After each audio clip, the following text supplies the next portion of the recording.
Hey guys, so 8 months ago on this channel I posted a video called I'm Addicted to Online Courses, and if you haven't watched that video please go and check that out first. I'll link that in the description box below. 8 months ago I was currently on my 17th online course. I am now about to start my 30th, so yeah, I'm obsessed with them, honestly. So I said a little bit about my background and things in the first video. Basically, I am a university graduate. I graduated with a BA Hons 2.2, so it's not the best grade, but I'm happy with it. And to fill the gap, really, I've been doing online courses. So we ended off the video 8 months ago in book 3, and we'll be doing books 4 through to book 5 as well. So there's now 5 books instead of 3. And this one here, I'm currently doing an introduction to creative writing at university. Of course, I had to use my Harry Potter book. There's quite a bit of personal information in this one, so I'm not going to show you all of it. But I am back at my university now doing creative writing for 10 weeks. So I'm on week 3 at the time this video goes up. So that's interesting. Anyway, like I said in the first one, I appreciate this isn't for everybody, but I just wanted to have a platform to share my passions, and this is one of them. So that's why I've decided to do this video. So we are in book 3, and this is where the last video ended off. This is a course, A History of Royal Fashion from FutureLearn, and we ended off on, had just started week 3, which is about the Georgians. So again, I'm not going to go through everything in these notebooks, but you know, you can kind of see what I've been doing. And then the next one is week 4, which was all about the Victorians, and I believe that might have been the last week. No, we had week 5, which was the Windsors. You can see my handwriting change drastically in all of these, by the way. Then the next course I started was Vampiric Studies on vampiricstudies.com. I wasn't sure on this course, to be honest. It felt quite fanciful to me. And then, like I said in the last video, I do rate them. So Magic in the Middle Ages was rated 7 out of 10. Pixar in a Box was rated 6 out of 10. The Fourth Road Bridge was rated 6 out of 10. Paraphrasing Text was rated 3 out of 10. And they're all the ones that I showed you in the video 8 months ago. Then we have A History of Royal Fashion, which I did a 10 out of 10 for, and Vampiric Studies, which just got a 2 out of 10. And then these are all the scores for all the previous online courses that I've given them, that you will have seen in the first video, like I said. So now let's move on to book 4. Straight away, we'll get into it. So at the beginning of every book, I write all the courses that I've already done. And then we start. So the first course was from FutureLearn, and that was archaeology, all about archaeology, ironically. I'm going to skip some pages because you don't need to see everything. But I've always been interested in archaeology. When I was a child, one of the jobs I wanted to do was to be an archaeologist because of people like Lara Croft and things like that. And then I realised it's not as easy as that growing up. The next one is a FutureLearn course, and this one you will have seen before. I decided to retake A History of Royal Food and Feasting because I just loved it so much the last time. So that is a course that I've actually taken twice. It's the first time I've ever done that. So it must have been good. Oh, what else have we got here?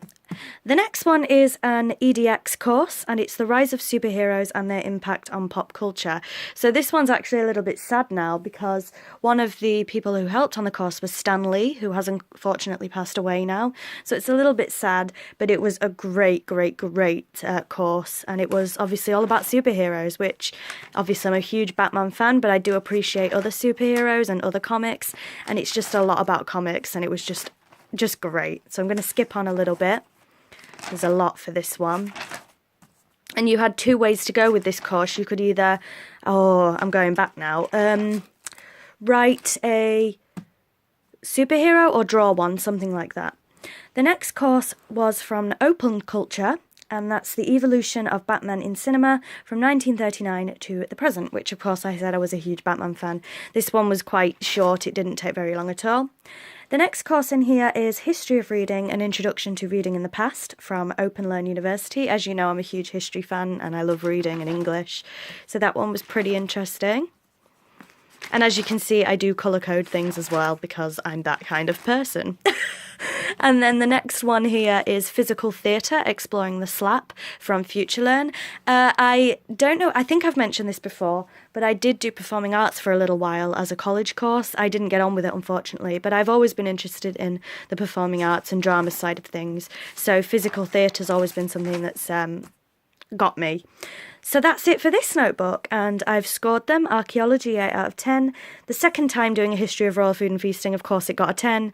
The Rise of Superheroes, 9 out of 10. The Evolution of Batman, 1 out of 10, because it wasn't what I wanted at all. History of Reading got a 6 out of 10, and Physical Theatre got a 3 out of 10. And again, there's all the courses I've completed. So that's book 4. And finally, we are on to my current book, which is book 5. So again, the very beginning is exactly the same, all of the courses I've completed. The first course that I did, this was a paid-for course. Most of my courses I do for free because I don't have any money, but sometimes I do pay for some. And this was on medieval courses. If you remember the last book, I've already done a course from them called The Life of Anne Boleyn. This one is The Six Wives of Henry VIII, Monarchy and Matrimony in Tudor England. You know I'm a huge Tudors fan. So I paid for this one and wrote a lot. So the first bit was about Catherine of Aragon, of course. Then we have Anne Boleyn. This notebook's a little bit dodgy with the pages, but that's because it's been written in too many times. Then we get Jane Seymour, of course. Anne of Cleves. Catherine Howard. Catherine Parr. And finally, The Ghosts of Queens, The Importance, and like popular culture and things like that. That course was really, really good. I really enjoyed it, and I do have a certificate for that one. The next course was, again, FutureLearn. As you can tell, I am a huge FutureLearn fan. And that was, Why Does Bohemian Rhapsody Feel So Good? So it was music psychology. Why does the song Bohemian Rhapsody uplift you, you know? Even if you're not really into that kind of music. And that was a very short course. The next course was Game Conventions and Conferences from Skillshare. And this was quite interesting. It's nothing like any other online course I've done before because you can all sort of contribute to it. And it's just about like conventions in the US and how they're much bigger in the US than they are in the UK. All me notebooks do me head in. And then the next course is one that took me quite a while, and it's another FutureLearn course, and it's Shakespeare and His World. So, you know, all about Shakespeare. So I'm going to skip ahead because there's a lot of pages for this one. Where am I now? Yeah, that's it. Oh, and you had to write an essay for this one on comparisons between Shakespeare and something else, and I of course chose the Harry Potter series and Macbeth and the comparisons between the two because, you know, I have to get Harry Potter in somewhere. And the course that I have just done is this one here. Come on, you. And it is a Zenva Academy course, and it's Phaser 101 Introduction to Game Development, because that's something else I'm quite interested in. So that's it for the notebook at the minute. The next course I'm going to be doing is about Star Trek in popular culture. As you can see, I'm very varied, and the one after that is another Tudor course. So yeah, I know this isn't everybody's cup of tea, but it's just what I'm interested in. So I thought I would share my passion with you guys. So I'm not planning on stopping anytime soon. I adore them. We all have our passions, and this is one of mine. So thank you very much for watching. Let me know in the comments below if you've ever completed or started an online course, and I will speak to you all soon. Bye bye.